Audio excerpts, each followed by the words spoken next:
Pernahkah Anda merasa tersesat di dalam labirin interaksi sosial, di mana kita kadang sulit memahami apa yang sebenarnya dirasakan atau dipikirkan oleh orang lain? Ketidakjelasan ini seringkali menjadi akar dari kesalahpahaman yang mengganggu, bahkan bisa merenggangkan ikatan yang berharga antara kita. Namun, ada suatu filsafat kuno yang menawarkan kunci untuk membuka pintu ke dalam kompleksitas ini, yaitu Stoikisme. Seperti kata Marcus Aurelius, kebahagiaan hidupmu tergantung pada kualitas pikiranmu. Stoikisme bukan sekadar sekumpulan aturan untuk menjaga ketenangan dalam segala situasi, tetapi juga sebuah panduan untuk mengembangkan pemahaman yang lebih dalam terhadap orang lain dan diri sendiri.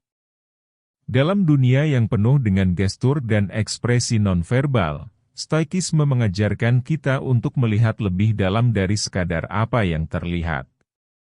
Setiap gerak tubuh, senyum, atau ekspresi wajah membawa pesan tersendiri. Dan dengan memahami bahasa tubuh ini dengan lebih dalam, kita dapat menghindari kesalahpahaman yang tidak perlu dan memperdalam ikatan emosional kita dengan orang-orang di sekitar. Dalam video ini, kita akan menggali bagaimana Stoikisme bukan hanya memungkinkan kita untuk tetap tenang di tengah riak kehidupan, tetapi juga menjadi kunci untuk meningkatkan kecerdasan emosional kita. Bersama-sama, mari kita pelajari dan aplikasikan filosofi ini dalam kehidupan sehari-hari. Mari kita menjadi lebih bijak dalam merespon perasaan dan pikiran orang lain, sehingga kita dapat membangun hubungan yang lebih mendalam dan bermakna.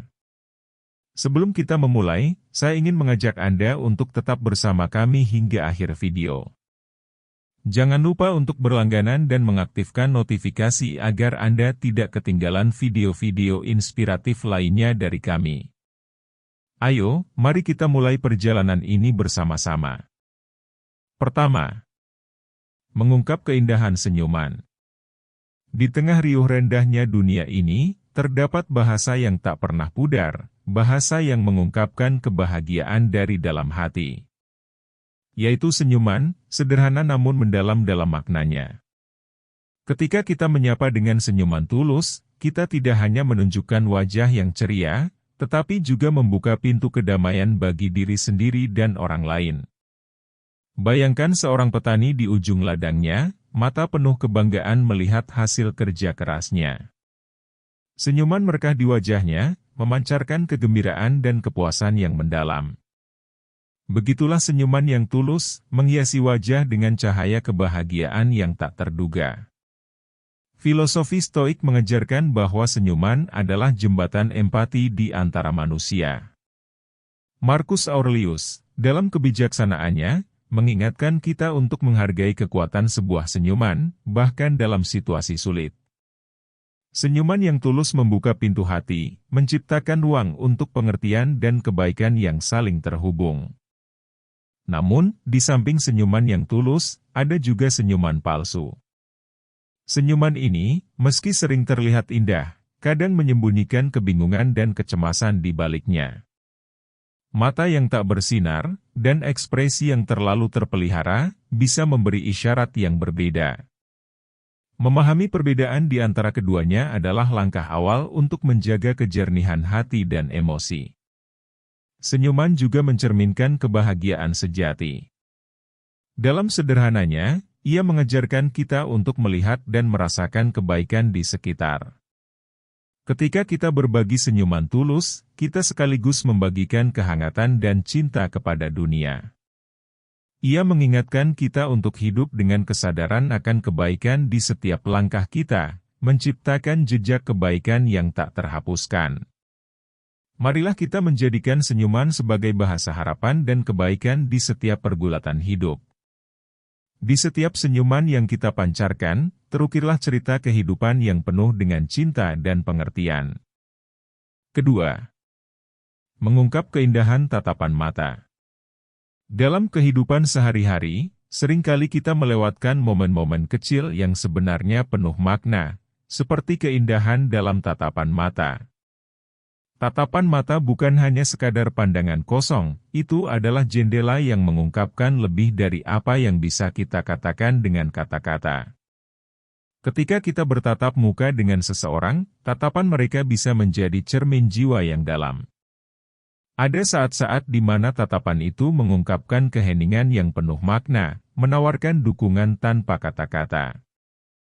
Misalnya, ketika kita melihat seseorang yang sedang berjuang, tatapan penuh perhatian bisa menjadi bentuk empati dan kehadiran yang tak terucapkan. Rasanya seperti memahami, merasakan, dan menerima apa yang mereka alami. Di sisi lain, dalam momen kebahagiaan bersama, senyuman yang tulus dan tatapan yang hangat menyatukan hati dalam rasa syukur dan kebersamaan. Ini adalah komunikasi tak verbal yang membangun ikatan emosional yang kokoh dan menambah nilai pada momen-momen bersama. Dengan memahami dan menghargai kekuatan tatapan mata dan senyuman, kita belajar untuk lebih peka terhadap perasaan dan kebutuhan orang lain.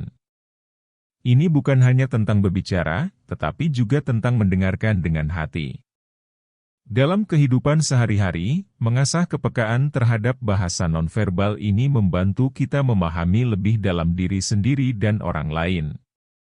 Dalam pandangan filosofi Stoik, keahlian dalam menjaga tatapan yang tenang dan penuh perhatian adalah bagian dari upaya kita untuk mencapai kedamaian batin dan kebahagiaan sejati. Dengan membuka diri terhadap kekuatan tatapan mata dan senyuman, kita memperkaya kualitas hubungan kita dengan orang lain dan menguatkan nilai-nilai kemanusiaan dalam diri kita. Biarkan setiap tatapan menjadi cermin yang memantulkan kebaikan dan cinta kepada dunia di sekitar kita. Dengan begitu, kita tidak hanya memperkaya hidup kita sendiri, tetapi juga menjadi sumber kehangatan bagi orang-orang di sekitar kita. Mari terus belajar dan mengasah kemampuan ini, agar setiap tatapan yang kita berikan bisa menjadi jejak cahaya yang mencerahkan dunia di sekitar kita. Ketiga, mengungkap bagaimana postur tubuh mencerminkan kepercayaan diri.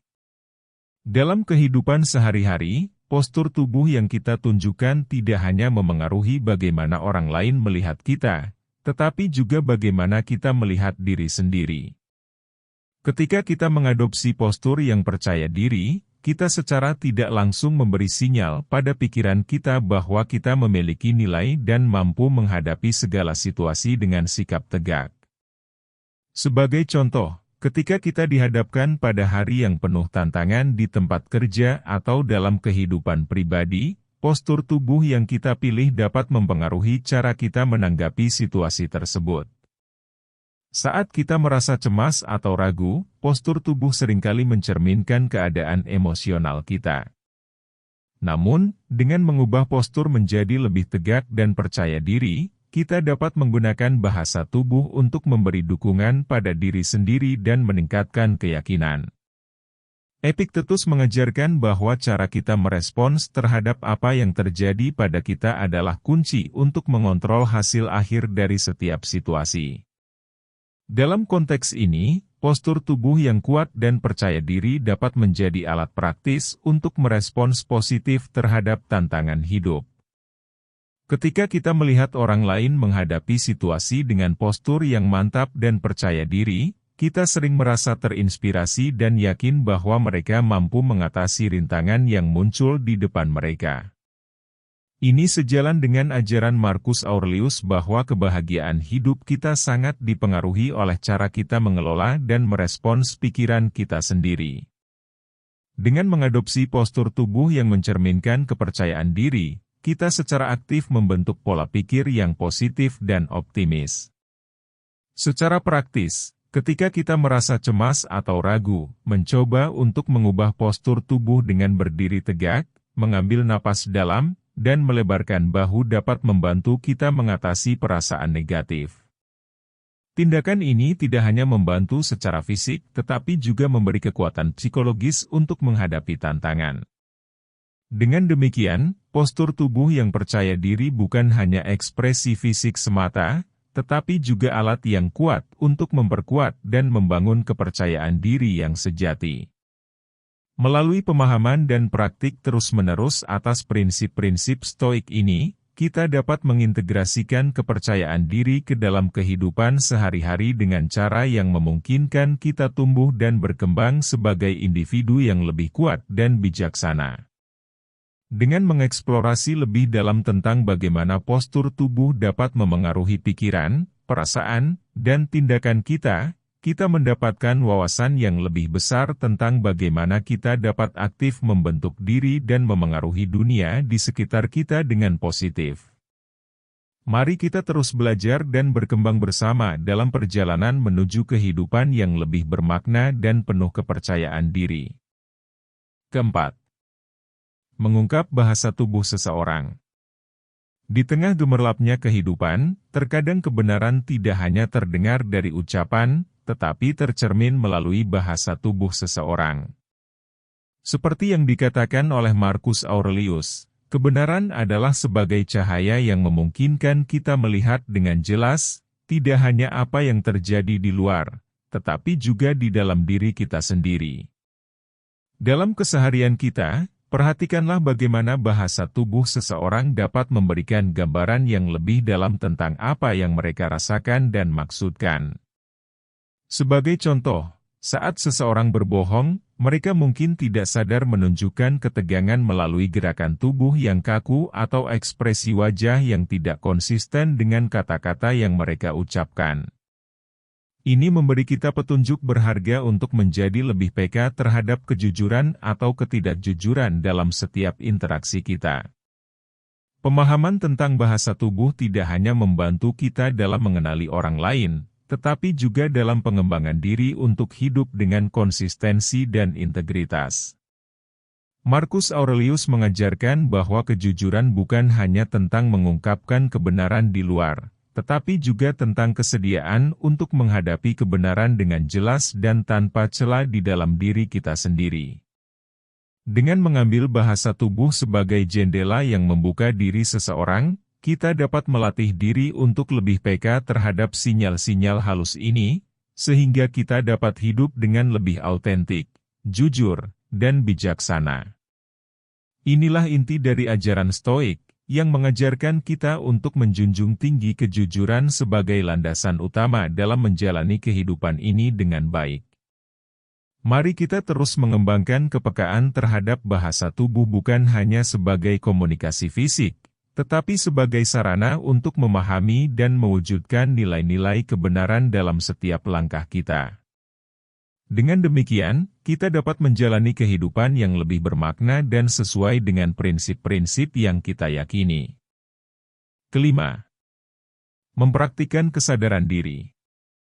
Di tengah kesibukan dan kebisingan kehidupan modern, seringkali kita merasa terjebak dalam kecemasan akan masa depan yang tak pasti atau terpaku pada penyesalan atas kesalahan masa lalu.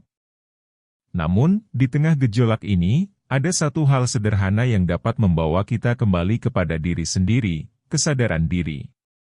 Seperti yang diungkapkan oleh Epictetus, manusia tidak terganggu oleh hal-hal di sekitar mereka, tetapi oleh pandangan mereka terhadap hal-hal tersebut. Kesadaran diri bisa dimisalkan seperti duduk di bawah pohon rindang pada siang hari yang cerah. Di bawah naungan pohon itu, kita merasakan angin sepoi-sepoi, mendengarkan riuh rendah nyanyian burung, dan merasakan kedamaian alam yang mengelilingi. Pada saat itu, kita benar-benar hadir di sana, terlepas dari beban masa lalu yang telah berlalu atau kekhawatiran akan masa depan yang belum terjadi. Lebih dari itu, kesadaran diri mengajarkan kita untuk bijaksana dalam mengelola pikiran dan emosi kita.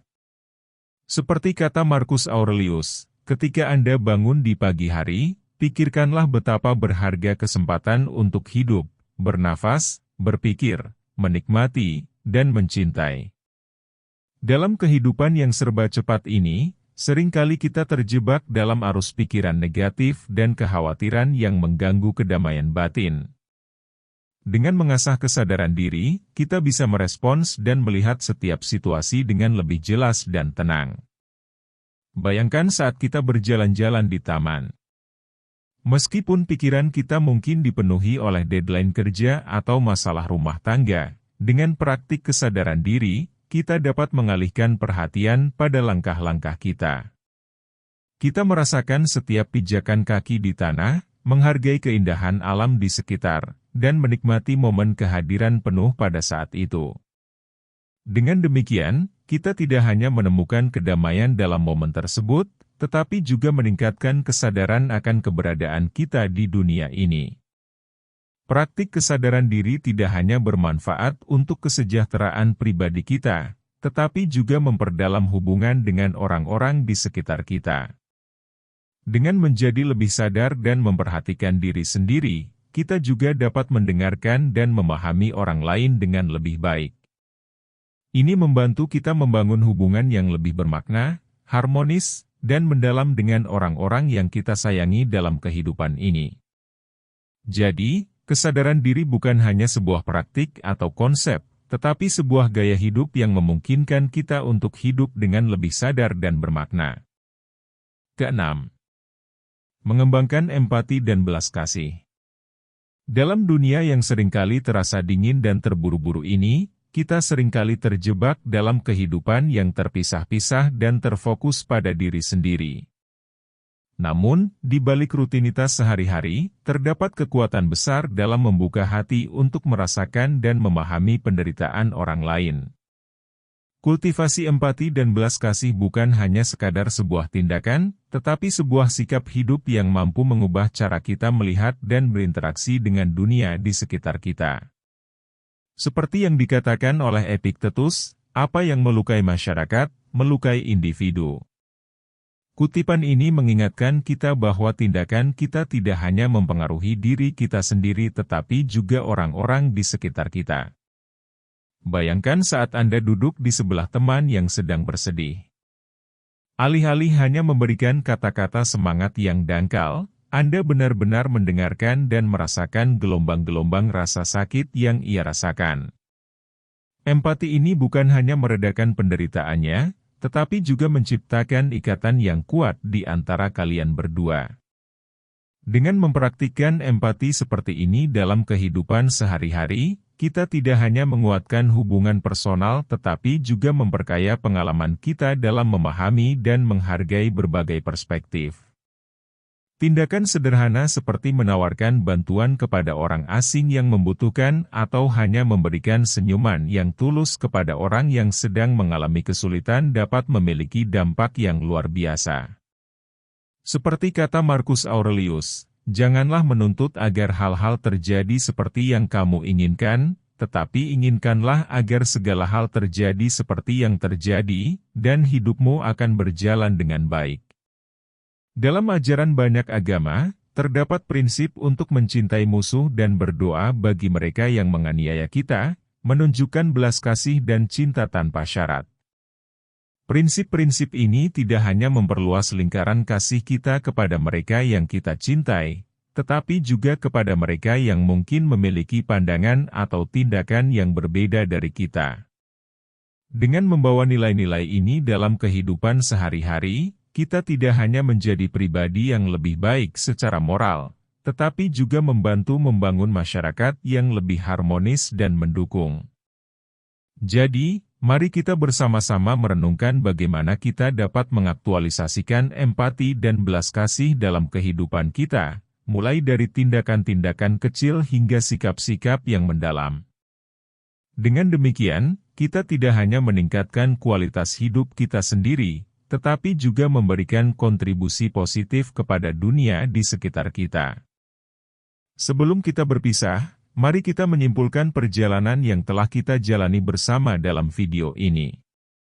Dalam pemahaman yang mendalam ini, kita telah mengeksplorasi makna hubungan yang lebih dalam dengan orang lain, serta refleksi yang dalam terhadap diri sendiri. Ajaran kasih tanpa syarat, seperti yang diajarkan oleh agama Islam, mengajarkan kita untuk mendengarkan dengan hati, merasakan dengan empati, dan bertindak dengan kebaikan dalam kehidupan sehari-hari. Dengan mengintegrasikan prinsip-prinsip ini, kita dapat menciptakan hubungan yang lebih bermakna dan berarti dalam kehidupan kita. Mari kita mulai hari ini dengan tekad untuk terus belajar, tumbuh, dan menginspirasi. Setiap langkah yang kita ambil membawa kita lebih dekat pada pemahaman yang lebih dalam tentang orang lain dan diri sendiri. Bersama-sama, mari kita menjalani kehidupan yang penuh makna dan penuh kasih. Terima kasih telah menonton video ini. Bagi teman-teman yang telah memberikan dukungan dengan menyukai, mengomentari, berlangganan, dan membagikan video ini, saya mengucapkan terima kasih yang sebesar-besarnya. Sampai jumpa dalam petualangan berikutnya. Tetaplah menggapai kekayaan yang sejati dalam setiap langkah hidup Anda.